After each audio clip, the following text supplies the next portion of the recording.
माया फज़कुरूनी अज़कुरकुम वशकुरूली वला तकफुरून। ऐ लोगो, तुम मुझे याद करो, मैं तुझे याद करूंगा। किसने कहा? खुदा का इरशाद है। खुदा ने कहा कि तुम मुझे याद करो, मैं तुझे याद करूंगा। खुदा ने ये नहीं कहा कि तुम मुझे याद करो, मैं तुझे याद करूंगा तब तुम मुझे याद करना। ऐसा कहा क्या?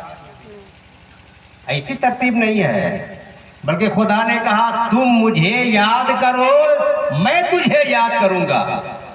पहले याद करना हमारे लिए जरूरी है, इसके बाद खुदा हमें और आपको अपनी रहमत से नवाजेगा, है ना? खुदा ने ये नहीं कहा कि पहले मैं तुझे याद करूंगा, बाद में तुम मुझे याद करना। ऐसा तो नहीं है। खुदा ने ये कहा है पहले तुम मुझे याद करो, मैं तुझे याद करूंगा। याद रखेंगे आप? आज के माहौल में हम और आप हर जगह मारे जा रहे हैं, कूटे जा रहे हैं, मुसीबत के पहाड़ हमारे आपके ऊपर तोड़े जा रहे हैं, जुल्म सितम ढाए जा रहे हैं, हम परेशान हाल हैं। इसकी वजह क्या है? इसकी वजह सिर्फ और सिर्फ ये है कि हमने खुदा को याद करना छोड़ दिया है कि नहीं? जिस दिन हम खुदा को याद करना शुरू कर दें, अल्लाह रब्बुल इज्जत की रहमतें हमारे साथ आ जाएंगी। अल्लाह रब्बुल इज्जत हमारे आपके ऊपर रहमतों की बारिशें बरसाना शुरू कर देगा। याद रखेंगे, सूफिया फरमाते हैं, बल्कि कुरान हकीम की एक आयत करीमा है, व इम मिन शैइन इल्ला युसब्बिहु बिहम्दी। कायनात की कोई चीज ऐसी नहीं है जो खुदा की पाकी ना बयान करती हो, जो खुदा की पाकी ना बयान करती हो। कायनात की कोई चीज ऐसी नहीं है। दुनिया की हर चीज अल्लाह रब्बुल इज्जत का जिक्र किया करती है। और सूफिया तो यहां तक फरमाते हैं कि जब तक दरख्त खुदा का जिक्र करता है, उस वक्त तक कोई काटने वाला उसे काटता नहीं है। लेकिन जैसे ही कोई दरख्त खुदा का जिक्र करना छोड़ देता है, काटने वाला उसे काट लेता है। कोई घास जब तक खुदा को याद करती है, कोई उसे उखाड़ नहीं सकता। लेकिन जैसे ही कोई घास खुदा का जिक्र करना छोड़ देती है, उखाड़ने वाला उसे उखाड़ लेता है। सूफिया फरमाते हैं कि परिंदा उस वक्त तक ज़बह नहीं होता, कोई जानवर उस वक्त तक ज़बह नहीं होता जब तक कि वो खुदा को याद करता रहता है। जैसे ही खुदा को याद करना छोड़ देता है, परिंदा ज़बह कर दिया जाता है, जानवर ज़बह कर दिए जाते हैं। हज़रत जुनैद बगदादी रहमतुल्लाह ताला अलैह को जानते हैं आप? नाम सुने हैं आप उनका? बहुत बड़े बुजुर्ग हैं, बहुत बड़े बुजुर्ग। इतने बड़े बुजुर्ग हैं कि पानी की सतह पे मुसल्ला बिछा करके कश्ती का काम लिया करते थे। बोलिए सुभान अल्लाह। है कोई ऐसा आदमी जो पानी की सतह पे कपड़ा बिछाए, उस पे बैठ जाए, कश्ती का काम ले ले? ऐसा कोई आदमी है? कोई ऐसा आदमी? लेकिन अल्लाह के नेक बंदों को अल्लाह ने अपने नेक बंदों को पावर दे रखी है, ताकत दे रखी है कि अगर वो चाहे तो कपड़ा बिछा करके पानी की सतह पे कश्ती का काम ले सकते हैं। तो हज़रत जुनैद बगदादी रहमतुल्लाह ताला अलैह बहुत बड़े बुजुर्ग, उनकी बारगाह में एक आदमी ने एक परिंदा गिफ्ट के तौर पर पेश किया, तो पतन पेश किया। हजरत ने उसे पिंजरे में बंद कर दिया। क्या किया? पिंजरे में बंद कर दिया। और कुछ दिनों के बाद हजरत ने उस परिंदे को पिंजरे से आजाद कर दिया। लोगों ने पूछा, हुजूर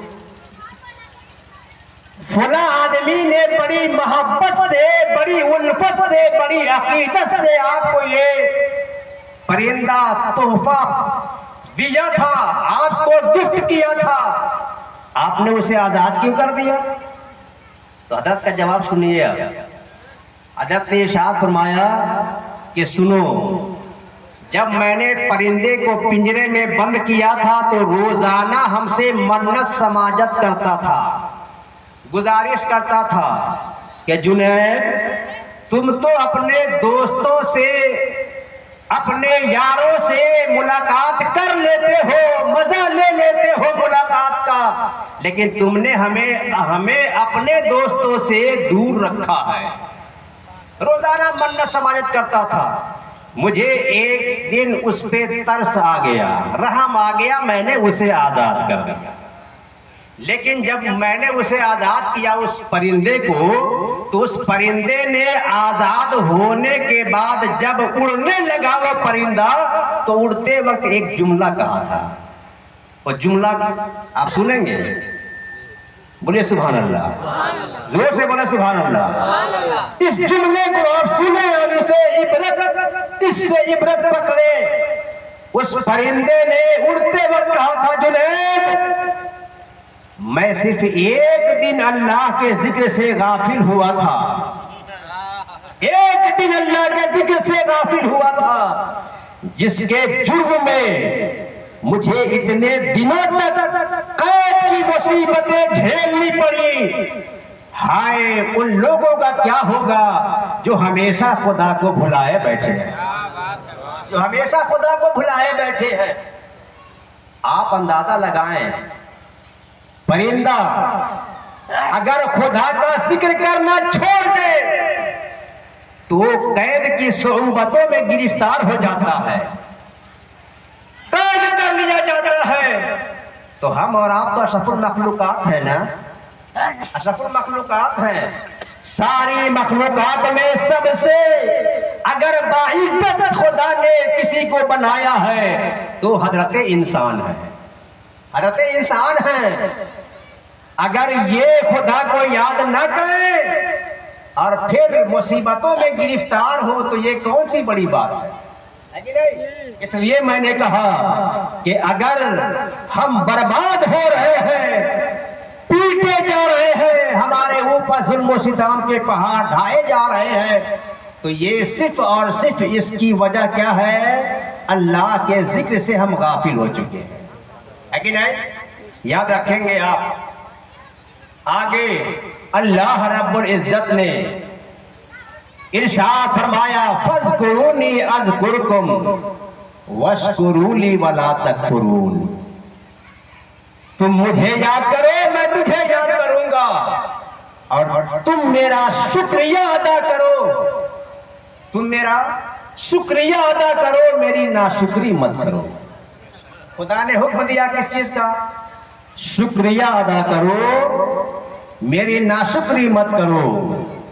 याद रखना, बानिए महफिल ने इस महफिल का इनेकाद किया है, शुक्राने नेमत के तौर पर इस महफिल का इनेकाद किया, उलेमा को बुलाया, जिक्र रसूल की महफिल सजाई, है कि नहीं? अल्लाह रब्बुल इज्जत ने बानिए महफिल को नेमतों से नवाजा। अल्लाह रब्बुल इज्जत ने हम बंदों को जो नेमतें अता की है, अगर इन नेमतों को हम शुमार करना चाहे, गिनना चाहे, तो गिन सकते हैं? नहीं गिन सकते। हमारी जिंदगी खत्म हो सकती है, लेकिन अल्लाह की नेमतों को हम शुमार नहीं कर सकते। वइन तउद्दू निअमतल्लाहि ला तुहसूहा, अगर अल्लाह की नेमतों को शुमार करना चाहो तो शुमार नहीं कर सकते। अल्लाह रब्बुल इज्जत ने बेशुमार नेमतें हमें और आपको अता की है। अल्लाह रब्बुल इज्जत ने इरशाद फरमाया कि तुम मेरी शुक्र गुजारी करो, मेरा शुक्र अदा करो, नाशुक्री मत करो। याद रखेंगे आप, अल्लाह का शुक्र अदा करने से अल्लाह का इनाम मिलता है। तवज्जो है, इधर मत देखिए, हमको देखिए ना। अभी सबसे बड़ा खूबसूरत मैं हूं, हाँ, इसलिए कि जिक्र रसूल कर रहा हूं, इसलिए मैं, और नाम भी अल्हम्दुलिल्लाह मेरा शकील है, जिसका माना खूबसूरत होता है ना। इधर मेरे भाई, बड़े भाई जमील अख्तर हैं, इनका नाम, ये इस जमील का माना भी खूबसूरत होता है। हाँ, तो मैं याद कर रहा था कि अल्लाह रब्बुल इज्जत की नेमतों का शुक्र अदा करोगे तो फायदा तुम्हारा होगा, अगर नाशुक्री करोगे तो घाटा तुम्हारा होगा। और मैं नहीं कहता, खुदा का कुरान बोलता है, वो कुरान जो हमारे आपके लिए ज़ाते हयात है, वो कुरान जो खुदा का कलाम है, खुदा का कलाम होने में कोई शक व शुबा नहीं है। खुदा का कुरान कहता है, लइन शकरतुम लअज़ीदन्नकुम व लइन कफरतुम इन्न अज़ाबी लशदीद। अगर तुम मेरा शुक्र अदा करोगे तो मैं बढ़ा दूंगा, मैं बढ़ा दूंगा। खुदा कहता है मेरा शुक्र अदा करोगे तो मैं, खुदा ने अगर दौलत दी है उसका शुक्रिया अदा करोगे मैं दौलत बढ़ा दूंगा। खुदा ने अगर तुम्हें इज्जत और अजमत की कुर्सी पे बैठाया है, अगर तुम मेरा शुक्रिया अदा करोगे तो मैं उसमें 4 चांद लगा दूंगा, है ना। अगर खुदा ने तुम्हें औलाद जैसी दौलत अदा की है, नेमत अदा की है, अगर उसका शुक्रिया अदा करोगे तो तुम्हारी औलाद में मैं बरकतें अदा कर दूंगा। लइन शकरतुम लअज़ीदन्नकुम, अगर तुम मेरा शुक्र अदा करोगे तो मैं बढ़ा दूंगा। वलइन कफरतुम इन्न अज़ाबी लशदीद, अगर तुम नाशुक्री करोगे तो सुन लो, मेरा अज़ाब बहुत बड़ा सख्त है, बहुत सख्त है। अल्लाह पाक जब पकड़ने पे आएगा ना, तो फिर कहाँ भाग के जाइएगा? जमीन भी उसी की है, आसमान भी उसी का है, कहाँ भाग के जाइएगा, है ना। तो शुक्राने नेमत का हुक्म खुदा ने हमें और आपको दिया है कि तुम मेरी नेमतों का शुक्रिया अदा करो, मेरी नाशुक्री मत करो। अल्लाह ने हमें जिंदगी जैसी दौलत अदा की है। बरेली के ताजदार फरमाते हैं कि दिल लहू में खोना तुझे, शब नींद में सोना तुझे। समझ रहे बात को? अल्लाह ने हमें जिंदगी की दौलत दी है तो इसलिए नहीं दिया है कि रात में ठाठ से सो, दिन में खेल कूद में दिन को गुजार दो, इसलिए नहीं दिया है। बल्कि अगर अल्लाह ने हमें और आपको जिंदगी दी है तो जिंदगी देने का मकसद है। मकसद क्या है? अल्लज़ी खलक़ल मौत वल हयात लियब्लुवकुम अय्युकुम अहसनु अमला। अल्लाह रब्बुल इज्जत अपना परिचय कराता है। अल्लाह फरमाता है कि अल्लाह ने तुम्हें जिंदगी दी है, मौत भी वही देगा, लेकिन तुम्हें जिंदगी खुदा ने क्यों दी है? इसलिए दी है कि तुम्हें आजमाए कि तुम में से अमल के एतबार से बेहतर कौन होता है कि नहीं।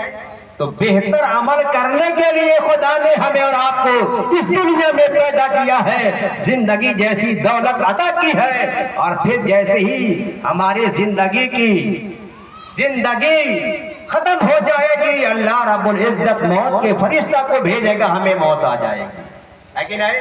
अल्लाह ने जिंदगी दी है तो उसका शुक्र अदा करने की जरूरत है। और शुक्र अदा करने के आमाल में सबसे बड़ा अमल यह है कि बंदा अल्लाह की बारगाह में अपनी पेशानी को झुका दे, है कि नहीं। सारी इबादतों में सबसे अफजल इबादत कौन सी है? अपने इमाम साहब से आपने 12 सुना होगा, सबसे अहम इबादत नमाज है कि नहीं। नमाज किस सूरत में माफ है भाई? माफ है नहीं। अगर मुआफ है तो चंद लोगों पर, बताएं किन लोगों पर? मुआफ है तो किन लोगों पर? बच्चा हो उस पर मुआफ है, पागल हो उस पे मुआफ है कि नहीं? नमाज मुआफ है किन लोगों पर? बच्चा हो या पागल हो। और एक सूरत और है जो नहीं बताऊंगा, है ना? हाँ, तो जो लोग नमाज नहीं पढ़ते हैं वो समझे या तो वो बच्चे हैं या पागल है कि नहीं? पागल ही पे नमाज मुआफ है या फिर बच्चे पे? जो लोग नहीं पढ़ते वो समझे किस कैटेगरी में अपने आप को रखना चाहते हैं, किस श्रेणी में अपने आप को रखना चाहते हैं, या तो बच्चा है या पागल है। अल्लाह ताला हमें और आपको नमाज पढ़ने की तौफीक अता फरमाए। याद रखना, बेनमाजी की नहूसत, बेनमाजी की नहूसत। आखिरी बात मैं करता हूं, इसके बाद मैं अपनी जगह लेता हूं। बेनमाजी की नहूसत इतनी बड़ी नहूसत है, लोग अपने घरों में बरकतें तलाश करते हैं। कारी मुश्ताक साहब, अपने घरों में बरकतें तलाश करते हैं, है ना, कि मेरे घर में बरकत नहीं हो रही है, इतनी मेहनत करता हूं, इतना कमाता हूं, लेकिन बेबरकती हो रही है। मौलाना साहब कोई ताबीज दे दीजिए। और पीर साहब अगर आ जाए तो उनकी तो खैर नहीं है, लाइन लग जाती है ताबीज लेने की, है कि नहीं? लेकिन बेबरकती आ रही है कहां से, इसके पीछे हम नहीं पड़ते और ना इसकी वजह जानने की कोशिश करते हैं। याद रखिएगा, मैं आपको बात बता दे रहा हूं कि बेबरकती आती कहां से है। घर में जानदार की तस्वीर हो, ठीक है, घर में जानदार की तस्वीर हो, घर में नापाक आदमी रहता हो, घर में बेनमाजी आदमी रहता हो, समझ रहे हैं? तो उसमें रहमत के फरिश्ते आते हैं? उलमा से पूछिए, आते हैं? नहीं आते। जिसमें नापाक आदमी रहता हो, जिसमें जानदार की तस्वीरें हो, जिसमें बेनमाजी आदमी रहता हो, उस घर में रहमत के फरिश्ते नहीं आते। और जब रहमत के फरिश्ते नहीं आएंगे तो बरकत कहां से होगी? बरकत कहां से होगी? याद रखेंगे, सरकार गौसे पाक को जानते हैं आप?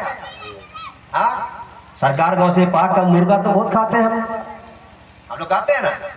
हाँ, 11वें शरीफ में सरकार गौसे पाक का मुर्गा बहुत खाते हैं। सरकार गौसे आदम रज़ी अल्लाह तआला की बारगाह में एक मुरीद पहुंचा, और पहुंचने के बाद अर्ज किया, हुजूर मैं बहुत मेहनत करता हूं, मैं बहुत कमाता हूं, लेकिन मेरे घर में बरकत नहीं होती है, मेरी कमाई में बरकत नहीं होती है। याद रखना, सरकार गौसे पाक कोई छोटे मोटे आदमी थोड़ी ना है, वलियों के सरदार का नाम है गौसे पाक, वलियों के सरदार का नाम है गौसे पाक। और सरकार गौसे आजम फरमाते हैं कि मैं पूरी दुनिया को ऐसे ही देखता हूं जैसे कोई आदमी अपनी हथेली पे राई के दाने को देखा करता है। बोले सुभान अल्लाह, जोर से बोले सुभान अल्लाह। सरकार गौसे आजम का क्या फरमान है? मैं पूरी दुनिया को ऐसे ही देखा करता हूं जैसे कोई आदमी अपनी हथेली पे राई के दाने को देखा करता है। अगर हमारी हथेली पे राई का दाना हो, देखने में कोई दिक्कत होगी? बोलिए, दिक्कत होगी? नहीं दिक्कत होती है। ऐसे ही सरकार गौसे पाक की निगाहों के सामने पूरी दुनिया है। सरकार गौसे आजम की बारगाह में जब मुरीद ने अर्ज किया ना, तो सरकार गौसे आजम समझ गए कि वजह क्या है। वो मुरीद पहुंचा था ताबीज लेने, है ना, कि सरकार गौसे पाक कोई ताबीज दे देंगे, कोई नुस्खा बता देंगे। लेकिन सरकार गौसे आजम ने फरमाया कि ऐसा है कि तुम अपने घर जाओ, तुम अपने घर जाओ और अपने घर के दरवाजे पे पर्दा लटकाओ। क्या कहा? अपने घर जाओ और घर जाने के बाद अपने घर के दरवाजे पे पर्दा लटकाओ। अब मुरीद दिल ही दिल में सोच रहा है, कहने की हिम्मत तो नहीं थी, कुछ नहीं कर सकता था, लेकिन दिल ही दिल में सोच रहा है क्या हाँ लाके फंस गए हम तो समझे थे कि कोई ताबीज देंगे, कोई गंडा दे देंगे, लेकिन ये क्या घर जाओ पर्दा लटकाओ, इसमें क्या हिकमत है भाई? लेकिन कुछ हिम्मत तो थी नहीं बोलने की, कुछ बोला नहीं, घर गया, घर जाने के बाद उसने अपने घर के दरवाजे पे पर्दा लटका दिया। कुछ ही दिन गुजरे थे कि उसकी कमाई में बरकत होने लगी। सुभान अल्लाह, उसकी कमाई में बरकत होने लगी, मेहनतें करता था, बरकतें आने लगी। सरकार गौसे आजम की बारगाह में दोबारा पहुंचा, हुजूर आपके नुस्खे पे मैंने अमल किया, मेरी कमाई में बरकत होने लगी, मेरे घर में रहमतें उतरने लगी। लेकिन हुजूर समझ में बात नहीं आई, बात समझ में नहीं आई कि आखिर इसमें हिकमत क्या थी, पर्दा लटकाने में हिकमत क्या थी। सरकार गौसे पाक ने फरमाया, सुनो, तुम्हारा घर रास्ते पे है और तुम्हारे घर का मेन गेट रास्ते की तरफ है।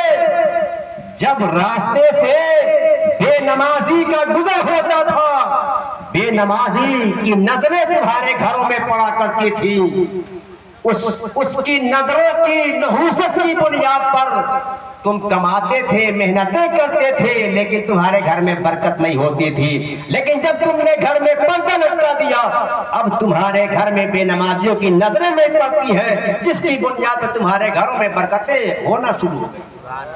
कौन करना चाहता हूं कि बेनमाजी अगर घर में झांक दे, बेनमाजी अगर घर में ताक दे, तो घर से बरकत उठ जाए, बरकतें रूठ जाए। तो अगर बेनमाजी घर में रहे तो फिर बरकतें कहां से आएंगी? बेनमाजी घर में रहे और बरकतें तलाश करो, घर में जानदार की तस्वीरें लटका लो, बरकतें तलाश करो। और बड़ी तकलीफ होती है कि घर के अक्सर अफराद नापाक रहते हैं, नहीं रहते हैं? कोई घर ऐसा नहीं है जिसमें नापाक आदमी नहीं रहता है। नापाक आदमी घर में रहेगा, खुदा की बरकतें, खुदा की रहमतें नाजिल नहीं होंगी। अल्लाह ताला की बारगाह में दुआ रब्बे कदीर हमें और आपको इन बातों पे अमल करने की तौफीक अता फरमाए। अल्लाह पाक ने फरमाया, फज़कुरूनी अज़कुरकुम वश्कुरूनी वला तकफुरून, तुम मुझे याद करो, मैं तुझे याद करूंगा, और तुम मेरा शुक्र अदा करो, मेरी नाशुक्री न करो। अल्लाह पाक इस मुख्तसर सी गुफ्तगू से हमें और आपको सबक लेने की तौफीक अता फरमाए। आमीन व मा अलैना इल्ला। अस्सलामु अलैकुम।